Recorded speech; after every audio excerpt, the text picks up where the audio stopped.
샬롬, 말씀 읽어주는 김기훈 목사입니다. 오늘도 기대하는 마음과 사모하는 마음을 가지고 하나님의 말씀 함께 읽겠습니다. 나훔 3장 1절부터 19절까지의 말씀입니다. 살인자 성이여, 너는 망할 것이다. 거짓말이 가득하고 약탄불이 쌓이고 폭력에 중독된 성이여, 나팔소리 울리고 바퀴소리 요란하다. 말들이 날뛰고 전차들이 비틀거린다. 칼과 창을 휘두르며 기수들이 질주한다. 거리에 시체들이 나뒹굴어 땔감처럼 쌓이고 하수구와 골목마다 송장들이 쌓여 모든 길이 막힐 지경이다.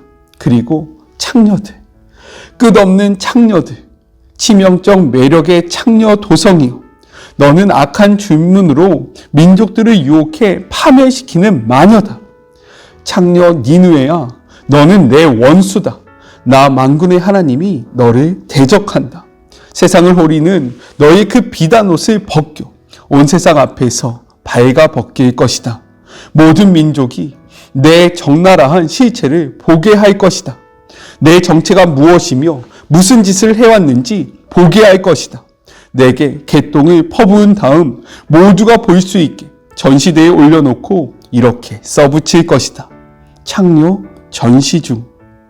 너를 보는 자들이 모두 역겨워하며 말할 것이다. 니누에, 저 돼지우리 이렇게 더러울 줄이야. 두 번 다시 쳐다보기도 싫다. 추하다 추해. 내가 이집트의 테베보다 강하냐.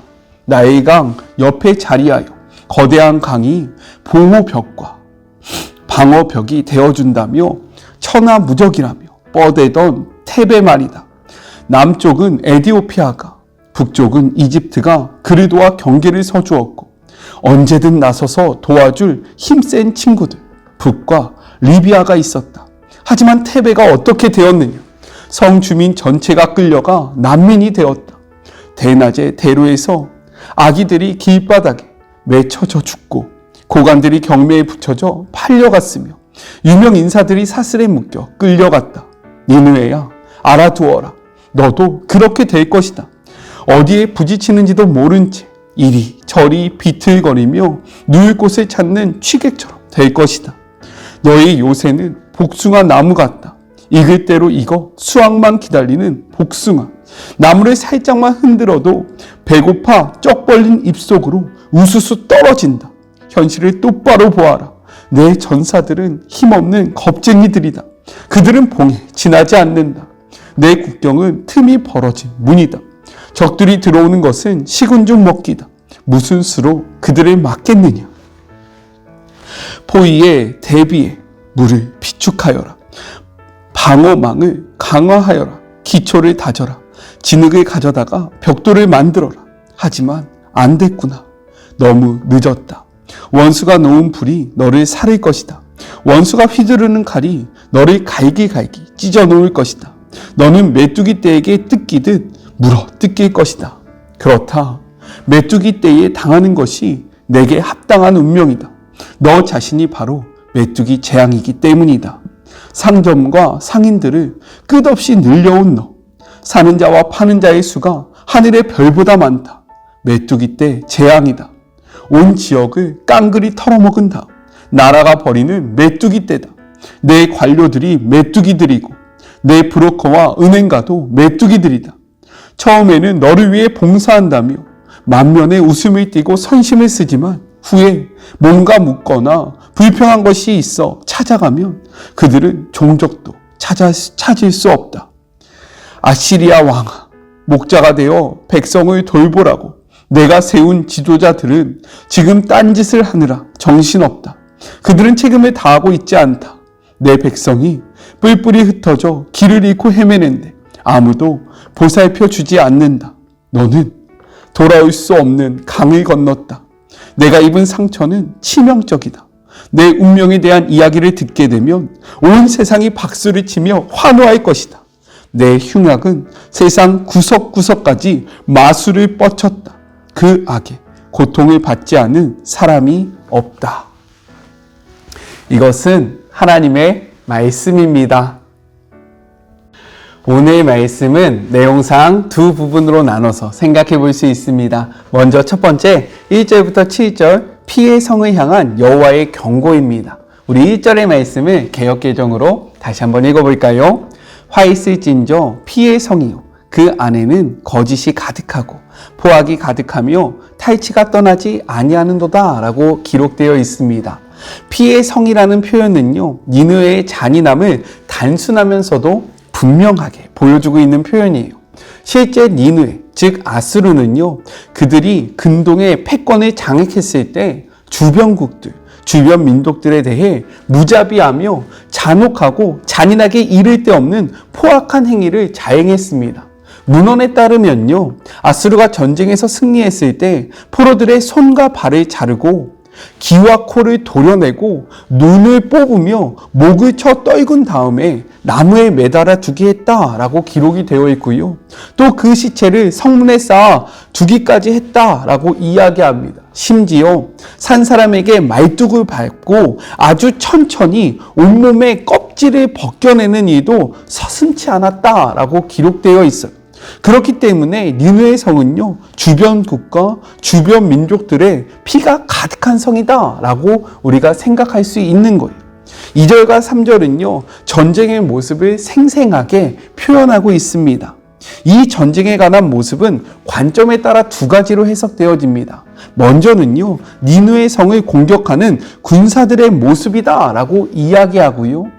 또 다른 이들은요, 미친 듯이 날뛰던 아수르 기병과 병거대의 모습이다라고 이야기를 합니다. 이 두 가지 모두로 해석이 가능하지만 저는 개인적으로 문맥상으로 볼 때 후자의 모습, 무엇입니까? 열방 가운데 포악을 행했던 아수르 군대의 모습이 더 자연스럽지 않을까라는 생각을 해봅니다. 우리 4절의 말씀도 같이 한번 읽어볼까요? 이는 마술에 능한 미모의 음녀가 많은 음행을 함이라. 그가 그의 음행으로 여러 나라를 미혹하고 그의 마술로 여러 족속을 미혹하느니라 라고 기록되어 있어요. 이것은 니느웨에는 강력한 군대뿐만 아니라 미혹의 기술도 가지고 있었음을 보여주고 있는 거예요. 실제로 열왕기하 21장 1절부터 15절의 기록을 보면요, 적극적으로 아수르를 추종했던 므낫세 시대에 우상 숭배가 편마하였음을 우리가 말씀을 통해서 확인할 수 있습니다. 즉 니느웨는 음행과 마술, 아수르 종교를 포함한 모든 이방 종교를 총해서요, 유다를 유혹했고 여호와께 등을 돌리게 했다라고 우리가 생각할 수 있는 겁니다. 이렇듯 강한 힘뿐만 아니라 달콤한 미혹도요, 우리의 마음을 빼앗을 수 있다는 거예요. 강력한 억압, 강력한 힘 앞에 굴복당하는 것도 있지만 달콤한 말, 우리로 하여금 걸려 넘어지게 하는 그러한 유혹들이 있다는 사실을 알면서 우리가 깨어있기를 주님의 이름으로 축복합니다. 하나님은 이러한 니느웨에게 이렇게 말씀하세요. 우리 5절의 말씀을 같이 한번 읽어볼까요? 보라, 내가 내게 말하노니 만군의 여호와의 말씀에 내 치마를 걷어올려 내 얼굴에 이르게 하고 내 벌거벗은 것을 나라들에게 보이며 내 부끄러운 곳을 뭇 민족에게 보일 것이오 라고 기록되어 있어요. 민족들에게 수치를 안겼던 니느웨가 이제는 오히려 그 민족들 앞에서 수치를 당하게 될 것이다 라고 선포하고 계신 겁니다. 또한 압도적인 군사력으로 민족들을 약탈하고 음행과 마술로 그리고 미혹하던 그러한 니느웨의 멸망은 그 누구도 생각하지 못했던 일이기 때문에 7절에 보면요, 그 누구도 위로하거나 애곡할 염조조차 내지 못했다라고 이야기하고 있어요. 성경은요, 우리에게 이렇게 이야기를 합니다. 학개 1장 7절의 말씀이에요. 만군의 여호와가 말하노니 너희는 자기의 행위를 살필지니라. 우리가 어떻게 살아가고 있는지 우리의 모습을 살펴보라고 이야기합니다. 왜냐면요, 하나님은 우리의 행악대로 우리에게 갚으시기 때문입니다. 욥기 34장 12절은 이렇게 이야기하고 있어요. 사람의 행위를 따라 갚으사 각각 그 행위대로 받게 하시나니. 지금 이 아수르가 왜 멸망을 당합니까? 그의 성이 피의 도성이기 때문입니다. 피로 세웠던 많은 열방들을 죽이고 압박하고 압제하고 이들을 괴롭게 하면서 부를 축적하고요. 피로 인해서 세워진 도시이기 때문에 많은 민족들에게 수치를 안겨주었던 그 도시가 그들의 행위로 말미암아 멸망받게 되었음을 선포하고 있는 거예요. 오늘도 하나님은요, 불꽃 같은 눈으로 우리의 삶을 보고 계십니다. 그리고요, 우리의 오늘을 살았던 행위가 쌓여서 하나님 앞에서 심판받게 되는 그 날이 있을 것이다. 우리는 이 말씀을 통해서 다시 한번 생각해야 한다는 거예요. 오늘 어떠한 모습으로 살아가고 계십니까? 나의 만족과 나의 유익을 위해서 아무런 그 마음의 거리낌도 없이 악을 행하면서 살아가고 있지는 않습니까? 다른 사람들의 아픔은 보지 않은 채 나의 유익과 만족을 위해서 달려가고 있지는 않습니까? 하나님을 믿는다라고 이야기하지만 실제의 나의 삶의 모습에서는 하나님과 동행하고 있는 모습이 전혀 없는 삶을 살아가고 있지는 않습니까? 이 경고의 메시지가 우리에게 위로가 되려면 우리는 하나님과 동행해야 한다는 거예요. 이 말씀 앞에 우리의 행위를 돌아보는 주의 모든 자녀들이 되기를 주님의 이름으로 축복합니다. 이 말씀이 우리에게 무섭게 다가오지 않았으면 좋겠어요. 둘째, 8절부터 19절, 노아몬을 통한 멸망의 메시지를 선포하고 있습니다. 8절부터 19절은요, 현재 니느웨가 강성함에도 불구하고 허망하게 멸망하게 될 것을 선포해요. 먼저 8절부터 13절은 니느웨의 가장 위대했던 그 업적을 통해서 니느웨를 향한 멸망을 확증하고 있습니다. 노아몬은요, 아몬의 도시, 아몬의 소유라는 의미로 태안신 아몬을 섬겼던 애굽의 테벨을 뜻하고 있습니다. 노아몬은요, 나일강이 활처럼 굽어지게 휘어지는 만국 지역에 위치했기 때문에 공략이 쉽지 않았습니다. 천혜의 요새였다라는 거예요. 또한 문헌의 기록에 따르면 노아몬의 성 둘레가 무려 38km였다라고 이야기하고요. 엄청난 규모를 자랑했던 만큼 2만 대의 병거를 중심으로 고대 근동의 패권을 약 140년 동안 유지했던 그러한 도시다, 국가다라고 이야기를 합니다. 그리고 구절의 기록대로처럼요, 노아몬을 돕는 많은 협력자들이 있었다라는 거예요. 그러나 아수르 바니팔이 주전 664년 애굽 원정에 나서면서요, 노아몬을 점령하고 고대 근동의 두려움에 빠뜨리게 됩니다. 이것이 아수르에게 있어서는요, 그들의 강성함을 보여주는 가장 위대한 업적이었고요, 이것이 그들의 자랑이었다라는 거예요. 하지만 하나님은요, 이제 그러한 노아몬을 통한 이들의 업적이 오히려 노아몬과 같은 그러한 처지가 될 것이다 라는 그러한 경고의 메시지로 이들의 업적을 사용하고 계신다라는 거예요. 천혜의 요새, 그리고 강력한 군대, 든든한 동맹 가운데도 멸망했던 노아몬을 기억하면서 너희가 지금은 강성하나 근동 지역의 패권을 갖고 있으나 너희가 멸망시켰던 그 노아몬촌처럼 곧 멸망당하게 될 것이다 라고 경고의 메시지를 던지고 있다라는 겁니다. 14절부터 17절은요, 느치와 메뚜기 떼의 비유로서 니느웨의 허망하고 철저한 목락을 묘사하고 있습니다. 느치는요, 바벨론을 상징해요. 실제로 주전 612년 니느웨는 바벨론에게 함락을 당합니다. 아수르의 군대가 메뚜기 떼처럼 수없이 많을지라도요, 무엇이라고 이야기하냐면 반대로 그들은 메뚜기 떼처럼 다 날아가며 흩어지게 될 것이다 라고 이야기하고 있어요. 우리 19절의 말씀을 마지막으로 같이 한번 읽어볼까요? 내 상처는 고칠 수 없고 내 부상은 중하도다. 내 소식을 듣는 자가 다 너를 보고 손뼉을 치나니 이는 그들이 항상 내게 행패를 당하였음이 아니더냐 하시니라 라고 이야기해요. 여기서 상처를 고칠 수 없다, 부상이 중하다라는 이러한 표현은 무엇을 나타내냐면 니느웨가 당하게 될 재앙으로 그들이 회복될 수 없음을 분명하게 보여주고 있는 거예요. 그리고 이러한 멸망 가운데 열방은 그들의 멸망을 아파하고 슬퍼하는 것이 아니라 도리어 기뻐하고 환호하게 될 것이다 라고 이야기합니다. 왜냐하면요, 이러한 니느웨의 심판은 열방의 회복과 위로가 되기 때문인 거예요. 예수님은요, 우리에게 이렇게 말씀하셨습니다. 요한복음 16장 33절의 말씀이에요. 이것을 너희에게 이르는 것은 너희로 내 안에서 평안을 누리게 하려 함이라. 세상에서 너희가 환난을 당하나 담대하라. 내가 세상을 이기었노라 라고 이야기해요. 우리가 세상 속에서 그리스도인으로 살아갈 때 우리에게는 환난이 다가온다라는 거예요. 남유다가 환난을 당했습니다. 그러나 하나님은 나음을 통해서요, 지금 남유다에게 선포하고 계시는 거예요. 너희를 괴롭혔던 이 아수르 내가 멸망시킬 것이다. 이 말이 무엇입니까? 우리가 신앙의 여정을 걸어갈 때 우리에게 다가오는 환난을 하나님이 다 보고 계시고요, 다 알고 계신다라는 것. 그리고 무엇보다 더욱더 중요한 것은 무엇이냐? 하나님의 때가 되면요, 하나님이 반드시 심판자로서 그들을 완전히 멸절시킬 것이다.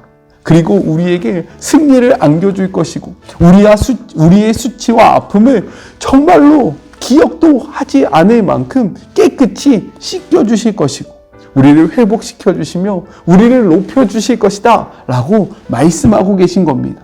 그래서 나음은요, 완전한 심판을 예고하지만 이는 우리에게는 온전한 회복과 완전한 위로가 되는 하나님의 말씀이 되는 것입니다. 하지만 나음의 메시지가요, 우리가 하나님의 뜻대로 살지 아니할 때는 경고의 말씀이 될 수 있다는 거예요. 이 말씀이 위로가 되기 위해서는 오늘 우리가 하나님과 동행해야 하고요, 하나님과 함께하는 삶을 살아야 합니다. 그러할 때의 나음 메시지는 우리에게 위로가 되는 거예요. 이 나음의 메시지가 경고의 메시지로 다가오십니까? 아니면 우리를 깊이 위로하시는 하나님의 그러한 위로의 메시지로 다가오십니까? 이 말씀이 우리에게 위로가 되기를 주님의 이름으로 축복하면서 하나님과 함께 하시고요, 환난 중에도 하나님을 떠나지 않는 주의 모든 자녀들이 되었으면 좋겠어요. 왜냐하면 이 길의 끝에는요, 승리가 있기 때문입니다. 오늘은 나음서의 마지막 날입니다. 내일부터 우리는 다시금 시편을 함께 묵상할 텐데요. 그래서 제가 축도로 오늘의 시간을 마무리해 보도록 할게요. 사랑의 하나님 감사합니다. 나음을 통해서 아수르를 향한 심판의 메시지를 우리가 함께 나눴습니다. 아수르에게는 이것이 심판의 메시지지만 유다에게, 하나님의 백성에게는 이 말씀은 온전한 위로와 회복 그리고 구원의 메시지임을 우리는 믿습니다. 그리고 이것이 우리를 향한 하나님의 위로고 하나님의 그러한 만져주심과 위로하심임을 고백합니다. 주님, 이 말씀이 우리 모두에게 위로의 말씀이 되기를 소망합니다. 이 심판의 메시지가 우리에게 구원의 메시지가 되기를 소망합니다. 우리의 삶을 돌아보게 하시고 오늘 우리가 주님과 동행하고 있지 않다면 우리의 만족을 위해서, 우리의 유익을 위해서 아수르처럼 살아가고 있다면 다시 한번 이 말씀 앞에 멈춰서게 하시고 하나님과 동행함으로 이 말씀 앞에 위로와 참된 평안을 누리는 주의 모든 자녀들이 되게 하여 주시옵소서. 함께 하실 주님을 기대합니다. 주님을 소망합니다. 우리에게 다가오시는 주님을 발견하기를 간절히 바라고 원합니다. 이제는 우리 주 예수 그리스도의 은혜와 하나님의 그 크신 사랑하심과 성령님의 교통하심이 나음의 메시지를 통하여 우리의 심령에 위로가 되고 평안을 얻기를 소망하며 이 세상 속에서 다시금 담대히 주님의 자녀로 살아가기를 다짐하는 사랑하는 마리모 가족들 머리머리 위에와 이들의 삶의 자리 위에 지금부터 영원히 함께 하시기를 간절히 축원하옵나이다. 아멘. 하나님의 말씀을 통해 다시금 힘을 내기를 소망합니다. 저는요, 내일 또 만나도록 할게요. 사랑하고 주님의 이름으로 축복하면서 오늘 하루도 힘 내세요. 우리 내일 만나요. 안녕. 오늘도 수고하셨습니다.